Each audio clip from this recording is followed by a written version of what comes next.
Hi everyone, and welcome back to my video. And yeah, month of June, right, of 2026, and I hope you're doing well. So important to stay focused, right, be inner sustained, inner directed, and doing the kind of inner work. Lots of meditation, contemplation, I would say, sitting outside and just connecting to that peace, right? Peace that passes all understanding. As long as the sun is shining, even though of course there are other things going on in the magnetosphere and the heliosphere, even with our sun, right? So that's why we have to pray for the entire world, for the entire planet, for the entire galaxy, and for the entire universe, okay? Because things that are happening, transpiring, it's multi-layered, multi-dimensional, it's interdimensional, it's extraterrestrial, okay? It's galactic, it is universal, it is cosmic, okay? And today I come with an important message. It comes from Anna MERKABA, okay? She's been doing to me incredible work with her downloads, with her transmissions. And also that was including 3i Atlas back then in November of 2025, last year, okay? And so I was very inspired, and it kind of it helps me with my project, with my mission, right, with my assignment here, where the star sits here on that CHRISTOS mission on to fulfill the Palestinian covenant. It means here detecting souls from these dark places, right, and bringing peace on earth, reconciliation. And this is what this transmission download is all about, right? We all need to reconcile, and I just kind of go over this transmission, okay? This is something that has been broken. The Solomon broken covenant happened thousands of years ago, right?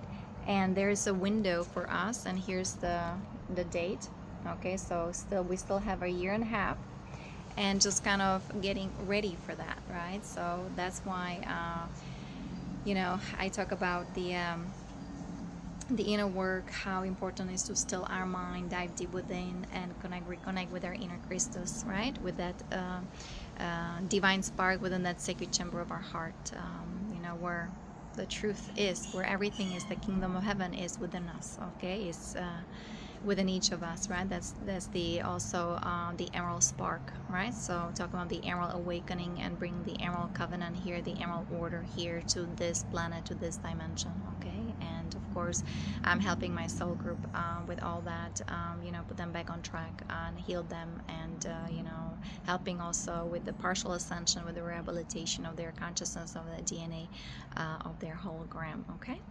But again, today let's focus on that. That's this transmission from Anna MERKABA, Solomon's broken covenant, okay, beneath Jerusalem, and the date December 7, 2027. How that important it is going to be in our history, okay? So, and she is here transmitting these messages here, that there was a covenant made between orders of being, between dimensions of consciousness, between what we might call factions of creation itself. Presiding over it, there was the presence of King Solomon, right, unmistakable across the distance of millennia, okay? So she's just kind of describing what she witnessed when she went to this transmission, when she went to this deep meditation, and this is what now she is coming with, okay? So there was the recording that was shown to her, was a peace treaty that was drawn up in that room. It was a genuine agreement, okay? It was one that was meant to hold. And then she watched as Solomon raised his hand and formed what she can only describe as a secret seal, a configuration of the fingers. Then in the Kabbalistic tradition carries the weight of divine intention, binding the oath through the body into the physical world. Okay, before King Solomon there was a table, there was a vessel containing some kind of paste, was kind of dark, dense, and he pressed his hand into it deliberately, reverently, and then brought that hand down onto the scroll, and it left a mark that was not a signature in the way we would understand that word, but something closer to a seal. It was an imprint, a stamp of the whole self upon the agreement. So, and then of course there were a group of people there, right? There was a table, okay, and she was just witnessing how everything was done. And one by one, the others at the table did the same, each one pressing their hand into the paste, onto the scroll, each mark layering over the last, each presence binding itself to the terms of what had been agreed. And so she's describing, she's seeing King Solomon, right? And he stands at the center of every major wisdom tradition connected to Jerusalem, in Kabbalistic understanding, in Islamic teaching, and in esoteric streams flowing through Christianity and beyond. He is the figure who held the channel open between worlds. He made agreements with angelic intelligences and with orders of being that exist beyond the ordinary human range of perception. For me, that was, you know, the order Melchizedek, and this also the highest the levels of the brotherhood, sisterhood, of those being of that Christos light, right? And here in this inverted reality, unfortunately, that all been infiltrated, inverted by those alien races, right? And now there's so much misunderstanding when we talk about Kabbalah, Kabbalistic teaching, when we say Islam, Islamic teaching, right? When we talk about esoterica, metaphysica, right? Mystica, had that all been kind of digressed, inverted, perverted, and there's lots of misperception about it, okay? So we have to be very careful, okay? So like also talking about the beings of order Melchizedek, right? Of the also Emerald Order and so on, how that all been mistranslated, misinterpreted, and kind of digressed, infiltrated, invaded by those ancient alien races and made into something that is totally totally not natural. It's not human. It's anti-life, anti-Christ, anti-human. That's where we talk about the Satanism, Luciferianism, right? How important it is to understand the agenda of those negative aliens and what really happened. We have to understand the cosmic galactic Earth history. Okay, that's part of the Galactic Codex, right? This is our birthright, you know, so important to know our rights. So, and King Solomon is, in the deepest sense, he's the archetype of the covenant keeper between dimensions, okay? And yet the ink of that covenant had barely dried before the fracture began. Someone at the table did not keep their part of the agreement. The terms were broken. And what has hung beneath the surface of human history ever since, the threat of fracture running through our collective field across thousands of years, carries the resonance of that breaking. And this is when she understood the full meaning of what she was reading in the scroll, and this is what she was reading.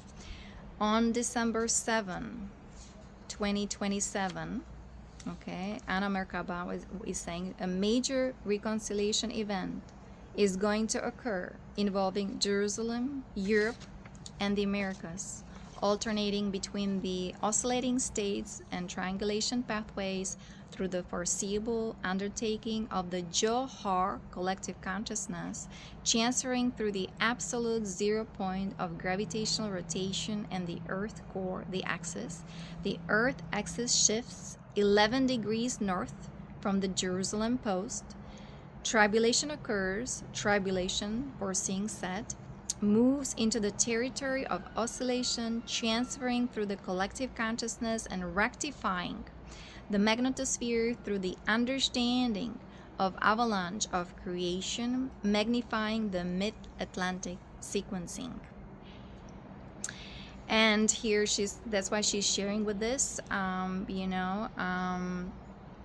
because she was sitting with it for a long time afterwards, and that's why then she decided to share that with us.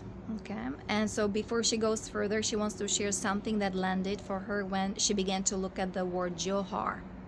Okay, so the way it's spelled is Jawhar, Johar collective consciousness. Okay, Again, you can go find it out, Google it, Yana MERKABA. Okay. So in Arabic and Persian, Johar means jewel, precious stone, the essential substance of a thing. In Sanskrit, Hindi, the same word carries the resonance of poison, of venom. So she doesn't think this is accidental, right? The Johar collective consciousness is the field of humanity's accumulated essential nature, and within it lives both qualities simultaneously. The poison of what has been broken across millennia, and the jewel of what is still trying to emerge. Alchemy has always known that the most transformative substances carry both. The snake's venom heals and kills. The deepest wounds also carry the deepest wisdom. The Johar field is not dark or light, it is both, and is asking now to be rectified. It is not about any single people or religion or nation. She wants to be very clear about this, okay? The covenant that was broken in that chamber belonged to all of us, to the whole of humanity and beyond, right? So here we also talk about other races, ETs, extraterrestrials, aliens, and so on. So the fracture lives in the Johar field, in the essential substance of collective consciousness, and it has expressed itself across every tradition, every culture, in the form of agreements that collapsed, trust that was shattered, peace that was almost reached and then lost. The poison in the jewel, the wound and the center of the world. And now the scroll is telling us that the window of reinstatement is opening. December 7, 2027 is not a date of catastrophe. The tribulation named in the transmission is not punishment. The avalanche of creation is not a disaster. An avalanche is the release of what has been held in stasis too long. The mountain letting go of what it could no longer carry. What pours through will be immense, and it will be disorienting. The oscillation that follows is not chaos. It is the system finding its new equilibrium after the old rigidity has given way. The magnetosphere being rectified, the mid-Atlantic sequencing being magnified. These are not poetic embellishments. They are descriptions of what happens physically and energetically when a collective field that has been fractured for thousands of years begins to come into coherence. So, and that's why she's sharing this transmission with us publicly, rather holding it privately. She's saying, as above, so below, as below, so above. The fracture moves in both directions. What breaks in the collective field finds its way into the personal, and what we carry unhealed within us feeds back into the collective. We are not passive receivers of what the macro holds. We are also its source. When a fracture lives in the collective field, it lives in each of us. The broken covenant of that ancient chamber has expressed itself in your life and hers as well, and other people, in every moment where an agreement was broken and never repaired, in every relationship where trust was extended and not returned, in every place where reconciliation was possible and did not happen, in every wound that was never quite witnessed enough to heal. The Johar collective consciousness heals through individual human hearts, not through governments, not through declarations or ceremonies, through the willingness of ordinary people to tend honestly and gently to the places within themselves where the covenant of trust has been broken, and to allow those places to begin moving toward wholeness. Your inner reconciliation is not a small private matter. It is a direct and real contribution to the rectification of a field that has been fractured since before recorded history. The mid-Atlantic sequencing magnifies what moves through individual human consciousness. The Earth axis responds to collective shifts. You're not separate from what the scroll described. You are one of the means through which it heals. And again, she's saying she doesn't know exactly what December 7, 27 will look like in the world. She's not offering a prediction in ordinary sense. What she's telling us and what she was shown, that the window is real, that the movement is already in motion, and that the avalanche of creation coming through is immense with possibility. What emerges on the other side depends, at least in part, on how many of us are willing to do the quiet, unglamorous, deeply necessary work of inner reconciliation before we arrive at a threshold. And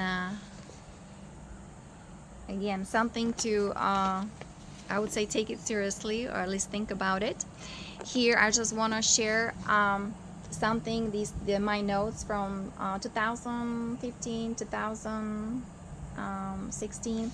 I kind of found out my Lemurian name was Yana Kalai. I'm very much connected, even though my official name is Yana Kylie. So how kind of similar these names were. And here, I just kind of want to invite you, or start ending my transmission, my video. Be authentic, truthful, honest, simple, and majestic. These are some of the notes. And here, know your shadow, love it, and shine your light on it. Namaste. Om Shanti. And one more thing from Lisa Renee. She always ends her newsletters with these beautiful affirmations and sayings. I am perfect peace. I am perfect stillness with 0-point neutrality. I am infinite calm, health in crystal clarity. I am eternal self. I am cosmic love, and so it is. Beloved, I am. Thank you, thank you, thank you. Many blessings, and namaste. Bye-bye.